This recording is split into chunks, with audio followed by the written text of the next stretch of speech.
ओम शांति। आज 28/5/2025 बाप दादा मधुबन से मधुर अनमोल महावाक्य। अभी ड्रामा का चक्र पूरा होता है। तुम्हें श्रीखंड बनकर नई दुनिया में आना है। वह सब श्रीखंड है, यहाँ लून पानी है।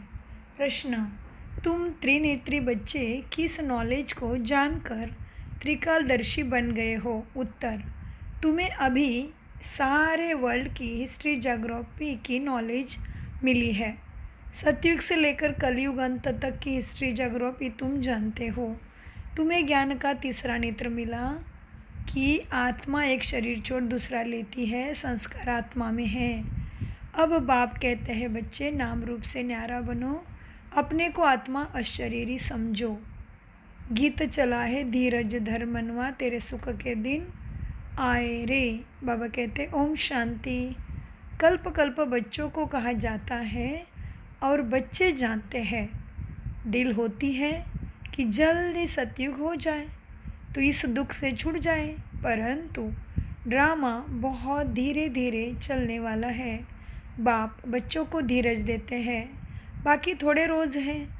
बड़ों बड़ों द्वारा भी आवाज़ सुनते रहेंगे। दुनिया बदलनी है।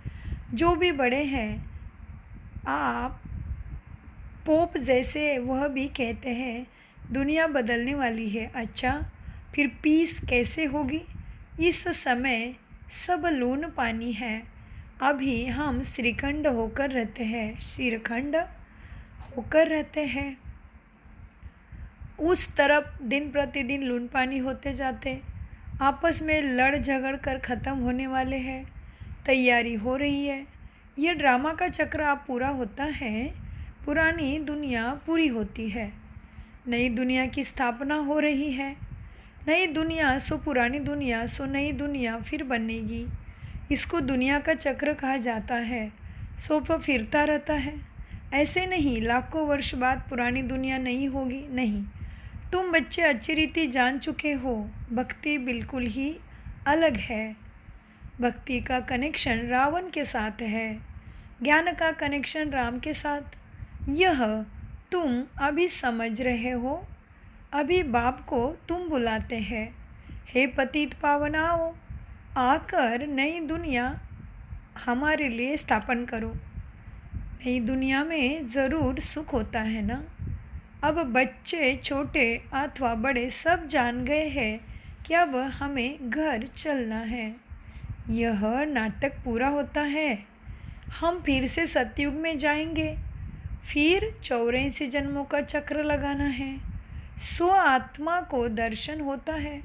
स्व आत्मा को दर्शन होता है सृष्टि चक्र का, अर्थात आत्मा को ज्ञान का तीसरा नेत्र मिला है। उसको कहा जाता है त्रिनेत्री। अभी तुम त्रिनेत्री हो। सभी मनुष्यों को यह स्थूल नेत्र है। ज्ञान का तीसरा नेत्र कोई को नहीं। त्रिनेत्री बने तब त्रिकालदर्शी बने, क्योंकि आत्मा को ज्ञान मिलता है ना। आत्मा ही एक शरीर छोड़ दूसरा लेती है। संस्कार आत्मा में रहते हैं ना। आत्मा अविनाशी है। अब बाप कहते हैं, बच्चे नाम रूप से न्यारे बनो, अपने को अशरीरी समझो, देह नहीं समझो। यह भी जानते हो हम आधा कल्प से परमात्मा को याद करते आए हैं।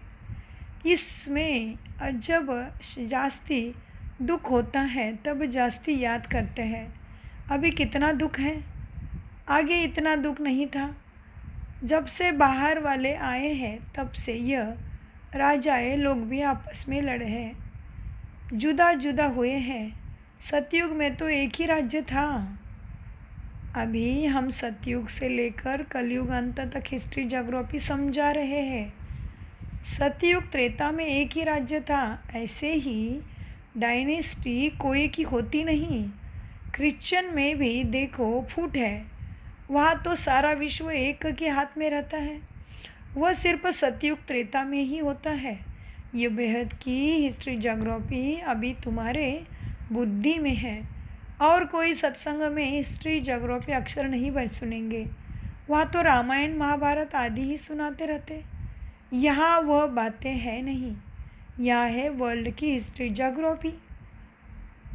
तुम्हारे बुद्धि में है ऊंचे ते ऊंचे हमारा बाप है, बाप का शुक्रिया है जिससे सारा ज्ञान मिला है, बाप का शुक्रिया जिसने सारा ज्ञान हमें सुनाया है। एक आत्मा का झाड़ है, दूसरा मनुष्य का झाड़ है। एक आत्माओं का झाड़ कहाँ है? परम धाम में। और मनुष्यों का झाड़ कहाँ फूलता है? धरती के ऊपर। तो बाबा कहते हैं एक आत्मा का झाड़ है, दूसरा है मनुष्य का झाड़। मनुष्य के झाड़ में ऊपर में कौन है? ग्रेट ग्रेट ग्रैंडफादर ब्रह्मा को ही कहेंगे ना। यह जानते हैं ब्रह्मा मुख्य है, परंतु ब्रह्मा के पीछे क्या हिस्ट्री ज्योग्राफी है यह कोई नहीं जानते। अभी तुम्हारे में है ना, ऊंचे ते ऊंचे बाप रहते भी है परम धाम में। फिर सूक्ष्म तन का भी तुमको मालूम है। मनुष्य ही फरिश्ता बनते हैं, इसीलिए सूक्ष्म वतन दिखाया है। तुम आत्माएं जाती हो, शरीर तो सूक्ष्म में नहीं जाएगा। जाते कैसे है? उसको कहा जाता है तीसरा नेत्र, दिव्य दृष्टि अथवा ध्यान भी कहते हैं। तुम ध्यान में ब्रह्मा विष्णु शंकर को देखते हो। अब लोग, बाबा कहते हैं, लोग दिखलाते हैं शंकर की आँख खोलने से विनाश हो जाता है। अब इनसे तो कोई समझ ना सके। अभी तुम जानते हो विनाश तो ड्रामा अनुसार होना ही है। आपस में लड़कर विनाश हो जाएंगे।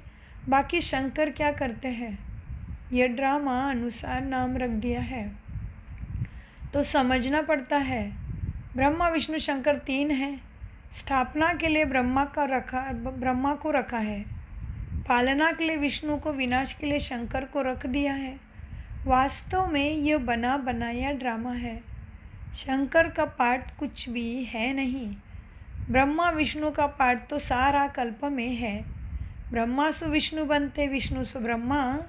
ब्रह्मा के ही 84 जन्म पूरे हुए तो विश्व के भी पूरे हुए। शंकर को तो जन्म जन्म मरण से न्यारा। शंकर क्या है? शंकर तो जन्म मरण से न्यारा है, इसलिए शिव और शंकर को फिर मिला देते हैं।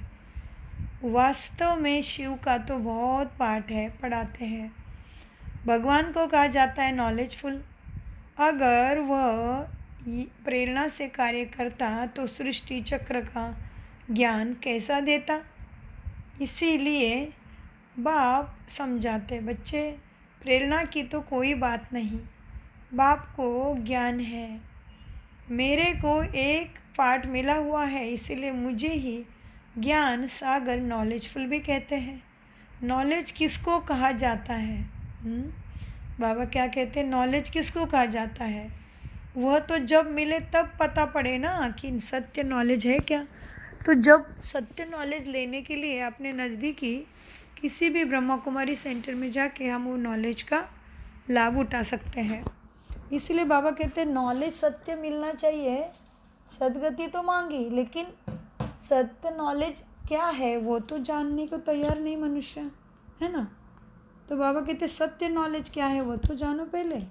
वो तो कब मालूम पड़ेगा? जब सुनोगे समझोगे तभी पता चलेगा। अरे बाप रे, कि अभी तक जो भी सुन रहे थे कर रहे थे वो सब कुछ तो हमें नीचे ही गिरा रहा था, तमो प्रधान ही बना रहा था। अब भी सदगति दाता सदगति दे रहा है। तो बाबा कहते हैं, बाप कहते हैं बच्चे मेरे में सृष्टि चक्र का ज्ञान है, मेरे को ये पाठ मिला हुआ है, इसीलिए मुझे ही ज्ञान सागर नॉलेजफुल कहते हैं। नॉलेज किसको कहा जाता है? वह तो जब मिले तब पता पड़े, मिला ही नहीं है तो अर्थ का कैसे मालूम पड़े। आगे तुम भी कहते थे ईश्वरी प्रेरणा करते हैं, ईश्वर प्रेरणा करते हैं, वह सब कुछ जानते हैं। हम जो पाप करते हैं ईश्वर देखते हैं। बाबा कहते हैं ये धंधा मैं नहीं करता हूँ।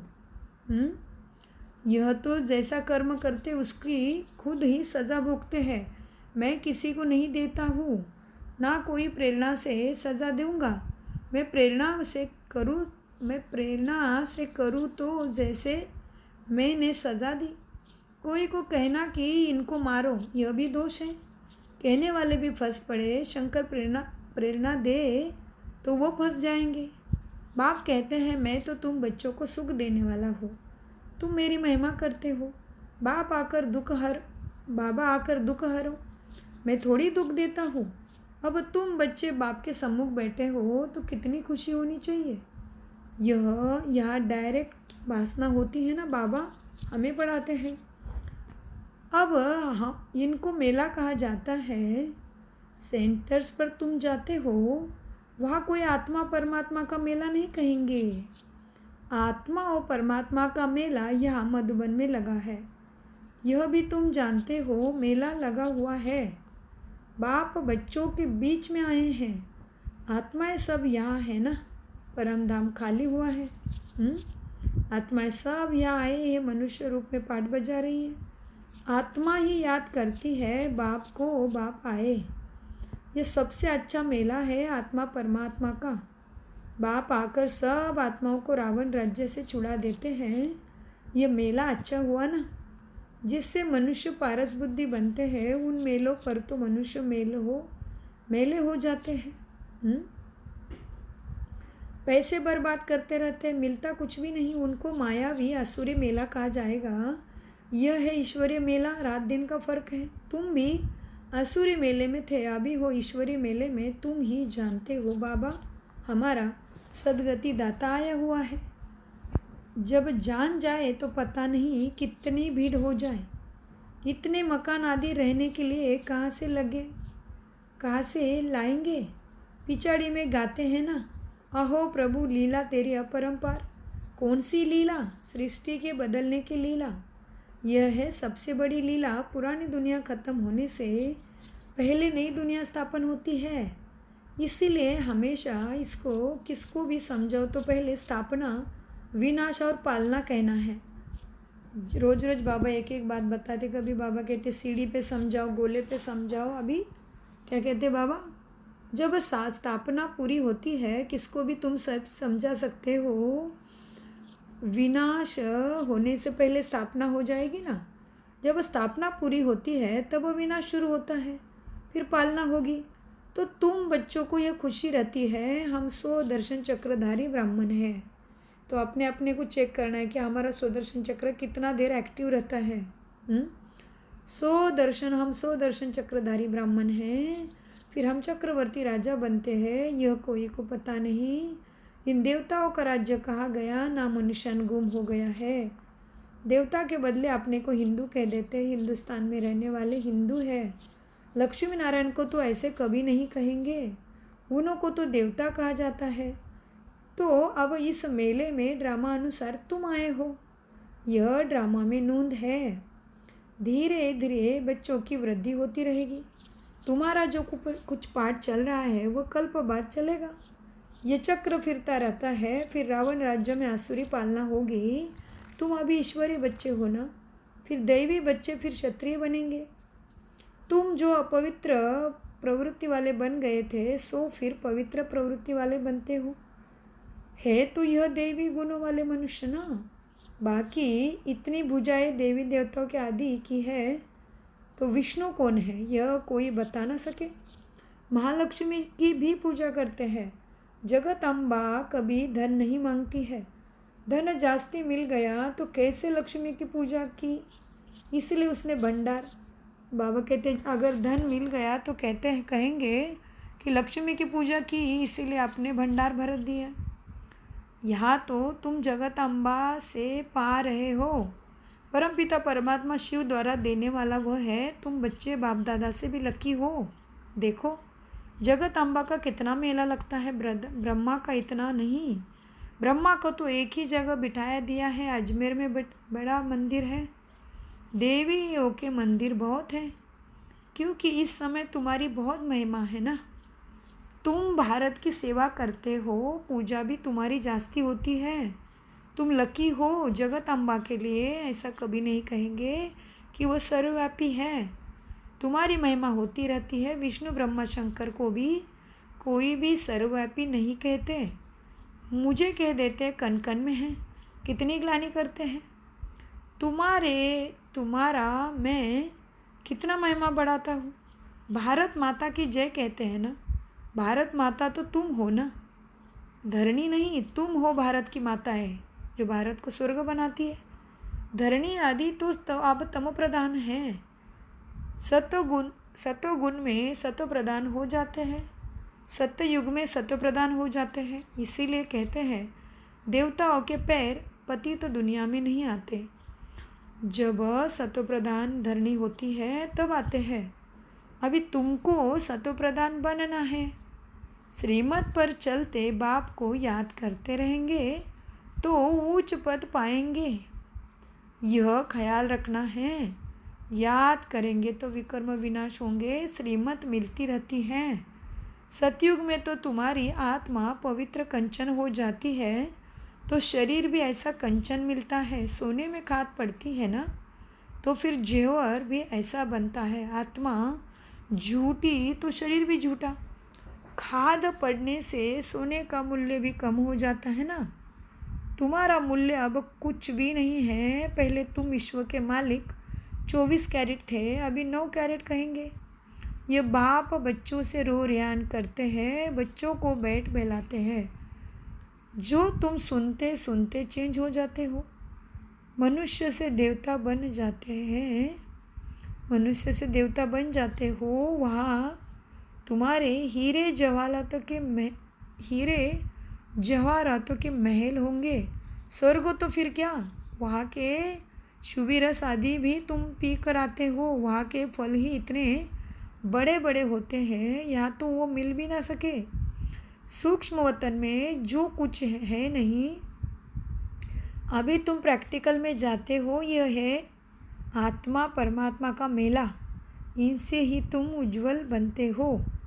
तुम बच्चे जब यहाँ आते हो तो फ्री हो, घर बार धंधे आदि का कोई फुरना नहीं, तो यहाँ तुमको याद की यात्रा में रहने का चांस अच्छा है। वहाँ तो घर घाटा आदि, अभी बाबा क्या कहते हैं, वहाँ के घर